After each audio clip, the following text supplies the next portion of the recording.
Hi everyone, welcome back to my channel. Today I'm going to read the books I read in 2021. Today I'm going to talk about books I've read recently. I don't have all the books I've read in 2021 because I just don't remember all the books that I read. I only recently got Goodreads, so I don't actually remember all of them, but I'm just going to be talking about some of my favorites, and then also some of the books that I'm very looking forward to reading in 2022. So first we're going to start with just me talking about a couple of books that I read that I don't have copies of with me. The first one is She's Come Undone by, I don't remember his frickin' name. My dad got Kindle Unlimited on a whim, and this was like the first Kindle Unlimited book that I was recommended. It was a long read, a good like at least 500 pages. I don't remember exactly how many pages it was, but it's about this girl whose name I forgot, but she's just going through a lot of hardship in her life. I think it starts in like the 1940s, 1950s.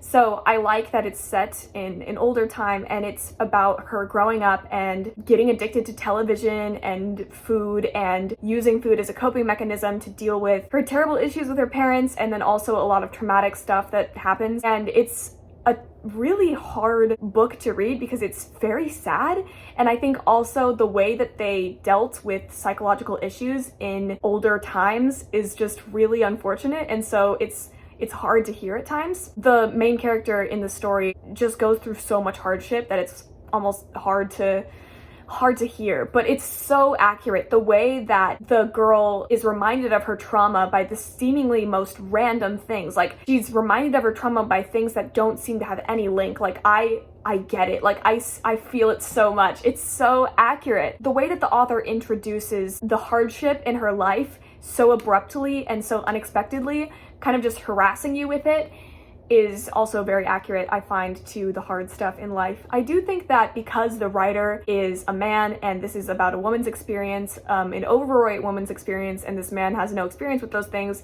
at times you can kind of tell that it's not written by someone who has this personal experience.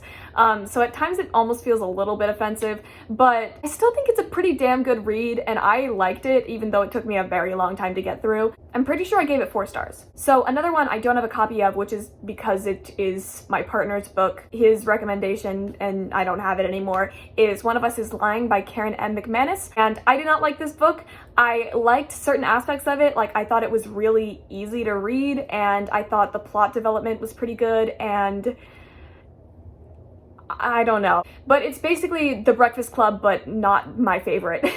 I didn't like it very much. So basically it's these 4 people, the smart girl, the pretty girl, the jock, and the bad boy, all in detention with this one guy who runs this gossip forum, and then he just dies. And so these 4 people are interrogated, and they're like the 4 main suspects. I just did not like the book. I will say, trigger warning, this book deals with depression and suicide very poorly. I don't like the way that this book deals with those 2 things, and I honestly could make a whole video on my opinions on this book because I did not like this book. I gave it 2 stars, but I really probably should have given it 1 star because I really did not like it. I also think that the writing of the way that the teenagers spoke was super unrealistic, and there was a lot of sexism that was never really talked about, and one of the plot points has to do with the character being gay, which I don't like that being used as a plot twist. So I did not like that book.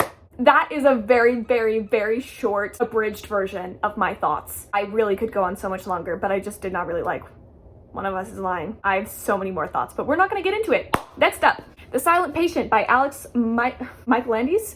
Michelandes? I don't know, I'm sorry. I cannot pronounce names to save my damn life. This book is really good. I gave this 5 stars. I think this is probably in my current top 5 favorite books. It was my favorite book, but then I read Where the Crawdads Sing, and so now I don't know. But this is The Silent Patient. It's basically about this guy named Theo who is a psychotherapist, and he is very fascinated by this one case about this girl named Alicia Berenson who killed her husband and then never spoke another word. So he really wants to work with her to try to get her to speak, to try to figure out what the hell happened. It's a fascinating book that deals with nature versus nurture and the abuse cycle and a bunch of really complicated things. The plot twist just made me so nauseous. I am one for guessing plot twists. I guessed the plot twist of One of Us is Lying, and I just like to guess plot twists. I guessed the plot twist to almost all of my favorite books, but I did not guess the plot twist to this one, which is why I gave it 5 stars, because that is a very rare experience for me. Fascinating. I was never bored. I think I finished it in 3 hours, and it is 351 pages long, so that really goes to show how much I enjoyed it. I'm pretty sure I read I'm Thinking of Ending Things actually towards the end of 2020, so sorry,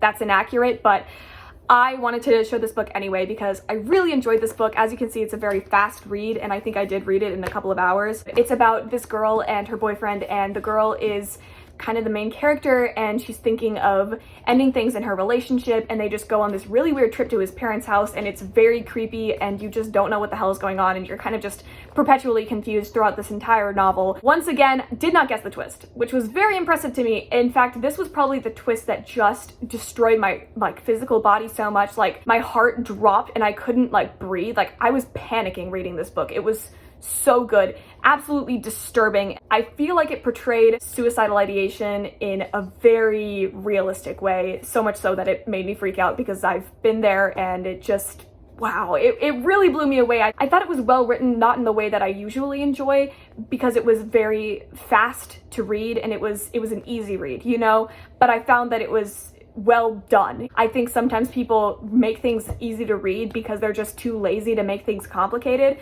but I think this was an intentional thing to keep the pace going and to make you feel like you were freaking out along with the main characters of this book. That's all I'm gonna say because I don't want to give anything away, but I'm thinking of ending things is very good. Another book I read this year was The Mystery of the Exploding Teeth and Other Curiosities from the History of Medicine by Thomas Morris. This is a nonfiction book, of course. It is something that I am very fascinated by, which is just medicine and weird medical experiences. I struggle to read nonfiction generally, but this is a nonfiction book I can really get behind. I very much enjoyed it. It's just a collection of weird little medical oddities. It includes a bunch of fun stuff. It's just fascinating to read before you go to bed for 5 minutes. A fork up the anus, swallowing knives is bad for you, shot by a toasting fork, honking like a goose, penis in a bottle, suffocated by a fish. I mean, come on. This is just a fascinating book. It's so good. I really like this book. In fact, I'll probably reread it now that I'm talking about it out loud because I just really enjoyed it. We Were Liars by E. Lockhart. TikTok was freaking out about this book for a while, and so I bought it. I thought it was pretty good. It was a very fast read, almost in the way I was talking about before, where it seemed sort of lazy, but it wasn't nearly as bad as One of Us is Lying by Karen N. McManus in that sort of way. I do think that I am harsher on YA novels because I'm just growing out of YA. I am 18 now, and I think I kind of grew out of YA the second I turned 12, to be honest. But We Were Liars was a pretty damn good book about a really rich family and this girl who is ill and just doesn't really get along with the rich family now because something bad happened, but you don't know what bad thing happened. My grammar's really good right now. And then you kind of want to figure out what happened, and I only guessed half of the twist here, so kind of proud of myself for that one. I'm pretty sure I gave it 4 stars on Goodreads, but I think accurately it deserves 3 stars because it was just pretty mediocre. Here's an oddly specific one, which is just Allison R. Grimm's Confessions of a Prairie Bitch, which is about growing up on set for Little House on the Prairie, being Nellie Olson. I really liked this book, however, you could tell that the writer was not a writer. It's about Little House on the Prairie, the series. If you're into Little House on the Prairie, the series, you will love this book, but if not, you're probably not gonna like it that much because it's about Allison R. Grimm's experience as a child and growing up and all this stuff. How she was a great ally for gay people, even back when gay people were not accepted, and it's a really good book. I really liked it. I really enjoyed hearing her story. The writing was not super great though. Next, we have another E. Lockhart book, which is Genuine Fraud. E. Lockhart wrote We Were Liars, which I just talked about, and I liked this so much more than We Were Liars. So this book has a backwards timeline. So the first chapter is the most recent thing you hear, and then you go backwards in time. So you kind of get all the answers very slowly but surely just by seeing the actual story unfold in backwards time, which confuses some people. Some of the reviews I've heard, it very much confused people, but it says at the beginning of each chapter where she's at, what time it is, and what year it is, and so I don't really see why it would be really that all confusing. I really liked this book. It was weirdly inspirational in a way, just to see a woman kicking ass and really confusing everybody and not getting caught for her crimes. Obviously, I do think people should be caught for their crimes, but there was something almost inspiring about this book, which I probably shouldn't say on the internet. But yes, it involves murder, which I love. Murder's fascinating. Where the Crawdads Sing. This is a more recent read, so I should be saving it for later, but I don't care. Where the Crawdads Sing by Delia Owens is just so beautiful. Every time you open this book, you are just transported into this world, and it's so magical. The description is so precise that you just have a whole picture in your head. Some people think that it's too slow because of the detailed descriptions, but I really liked it. And it's about this girl growing up in the marsh, and getting abandoned by her parents and her siblings and everyone who was supposed to be there for her, and she's learning how to live on her own and thrive on her own as a very, very young kid. And then she grows up, and it's alternating timelines between her, which is most of the story, and then in the future when a very popular boy was murdered. And you want to figure out who killed him, and a lot of people are thinking that it was the girl in the marsh. So you're basically trying to figure out who did it, and it's very exciting, and it also deals with racism in the 1950s, which is just really disgusting, but I felt that it was portrayed really, unfortunately, accurately. But then it also showed that certain people weren't racist even then. Certain people knew that racism was a terrible, terrible thing, even back when it was very accepted. So I thought that was kind of cool. I just really liked this book. I gave it 5 stars. I thought it was so beautifully written, and I guess the twist, of course, I mean, I guess a lot of twists, but I also felt that this one just unfolded naturally and it made sense. Next we have Normal People by Sally Rooney. I really liked the 2 main characters. I had some trouble with the fact that the words that were spoken weren't in quotes. I thought that was a little bit strange of a choice. Also, it was completely plotless, and I really don't prefer that, especially because I didn't find the writing to be that incredible. Like, I thought the writing was good, but I thought that it needed a plot. You know, it wasn't good enough writing that it could be plotless and not matter. I don't think I'll read it again because I just don't prefer books that have no plot. I know, I feel bad, a lot of people really like this book, but I am just not really into it. Next we have Love and Other Words by Christina Lauren. I really liked this book. It was very easy to read. It was a very easy read. It was, I think I read it in like 3 or 4 hours. I really liked this book. It reminded me so much of me and my partner because it's about 2 people who fell in love very young, and then because of a terrible incident they separated and they never spoke for 10 years, and then they met together again and discovered that they were basically soulmates and meant to be together forever. And it reminded me of me and my partner because they just came back into each other's lives so naturally and magically, and I've never been separated from my partner for 10 years. I relate to the fact that our love unfolded so naturally and feels so right, and I thought that was really sweet and magical, and it's about 2 bookworms, which I really like. This is a book that anyone could read. If you're starting your reading as an adult journey or whatever, you could totally read this book and absolutely devour it. Next we have A Child Called It by Dave Pelzer, which is about a child who was horribly abused. It's a sad, sad book. I think I gave it 3 stars because I read this when I was like 10. It's a really short read, and I literally read it when my brother was in therapy. It was just sitting on like a coffee table in the therapist's office, and I just devoured it as a very young child, and it thoroughly disturbed me, and so I bought it recently just to reread it, just to feel the things that I felt when I was 10 again. And yes, it was disturbing, but I also felt that the writing was bad. I have mixed feelings on this book because I think it's realistic in the way that he told the story, because he told the story through the lens of a child, so it makes sense. And now that I talk about it, I think my rating for it goes up a little bit. But as an adult, this book is not my favorite read. So I think that makes sense because it is written through the lens of a child because he was a child when he was abused, and it makes sense. But as an adult, it's not my favorite.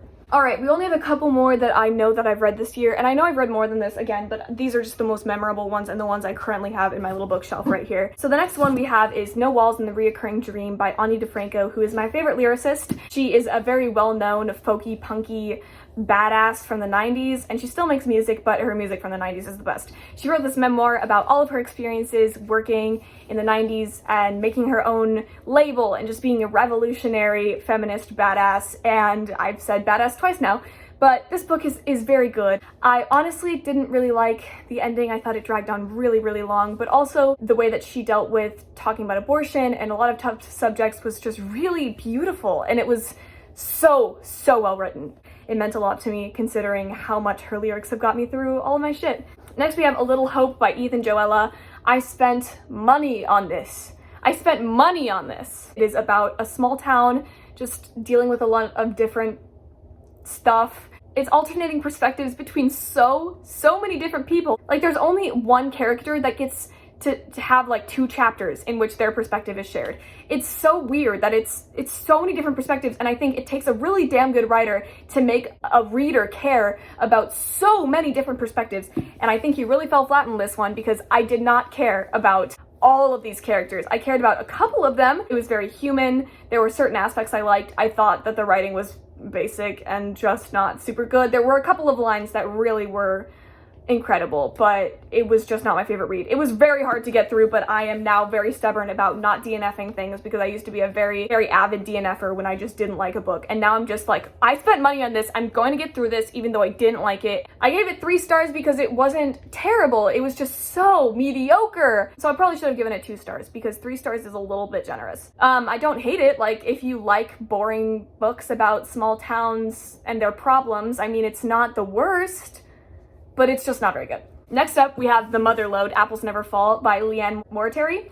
And I'm going to now read pretty much all of her books because holy cow. One thing I really hated about A Little Hope is that there were a lot of different aspects and little details, and it never had a finish where like all of the details were covered and all of the questions you had were answered. The ending really fell flat for me. And what I loved about this book is that every single detail that comes into your perspective and every single little thing, it returns and it matters in the future. Everything is so intentional in this book. The writing is really good in that way where like the author didn't put anything in there just for the sake of it. It all is so intentional. Okay, so it's alternating perspectives and alternating timelines, but it's not confusing because the writing is just that good. It's about a family that consists of 4 different adult siblings that are in their 30s to 40s, and then their mom and dad who are in their 70s, and they grew up as avid tennis players, and they had a tennis school situation that they were making out of their own home. So tennis is a part of this book, but I don't personally like tennis, but I still was really into this book. So it's not that big of a part of the book that you need to like tennis to like the book. So the alternating timelines are between last September and now. Last September, a house guest came to the parents' house and a lot of shit just unfolded and things got weird.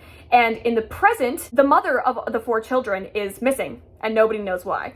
So you're basically trying to figure out, throughout the book, you're trying to figure out why Joy is missing, if she was murdered, what's going on with the house guest, and what's going on with all 4 of the siblings because they all 4 seem weird. Like the family, just stuff's going on, you know, something's up. The symbolism of apples is a very consistent thing, which I really like, and it's just so good. Oh my god. The twist I did not expect, and the twist maybe wasn't my favorite, but it was well written, so much so that I didn't care that it probably wasn't my favorite twist. That concludes all of the influential books that I've read this year, and now we're gonna get into the books I'm really looking forward to reading in 2022, and then we're gonna be done for this video.